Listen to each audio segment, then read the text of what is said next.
Yeah, so I'm in the mood for a good stir fry, but nothing heavy. Actually, in Europe, Chinese dishes are lighter and less salty than in the US and other countries, and they actually pair really well with beer. So for this week's beer vlog, I'm making Big Sky Stir Fry. But we'll need some fresh beer, so a trip to the brewery is in order.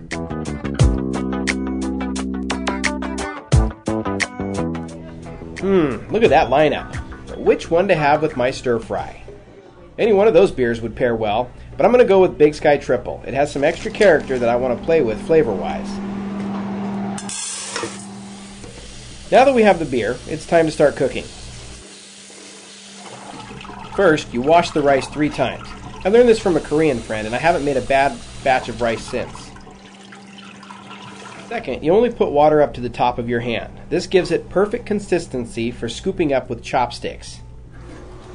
Time to chop the meat and get it marinating, which is the key to good, flavorful stir fry.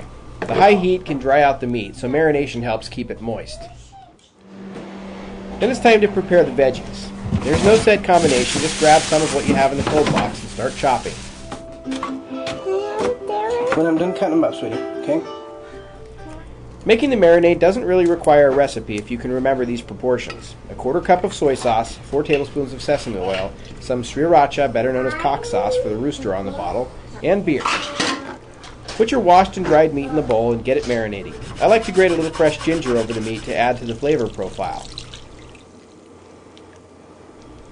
If you put carrots in your stir fry, make matchsticks out of them. They offer a nice size contrast with broccoli florets and other ingredients. And half moon your onions so they can actually pick them up with chopsticks. I stir fry in non-stick because I can get my high quality pan pretty hot but not smoking. If you have different cookware, make sure you know what it can do. First, the meat. As with any stir fry, you're building flavor profiles with each ingredient. After the meat is cooked and set aside, I like to do the hardest vegetables first, and that usually means carrots.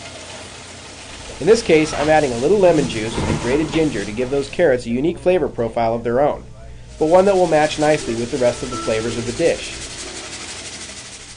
Broccoli can be difficult to stir fry, so a trick I learned from a friend who grew up in Asia is to put a little liquid in with the broccoli and then put a lid over them to let the steam help the cooking process. In this case, I'll use Little Big Sky Triple to give that broccoli some added flavor. Again, just more flavor profile. Combine your ingredients and add just a bit of cornstarch to thicken up your sauce and glaze your stir fry. Then plate and serve. Alright, here we go. A little bit of Belgian Big Sky Triple and my triple stir fry. I know there are 4 ingredients, but you know what I mean.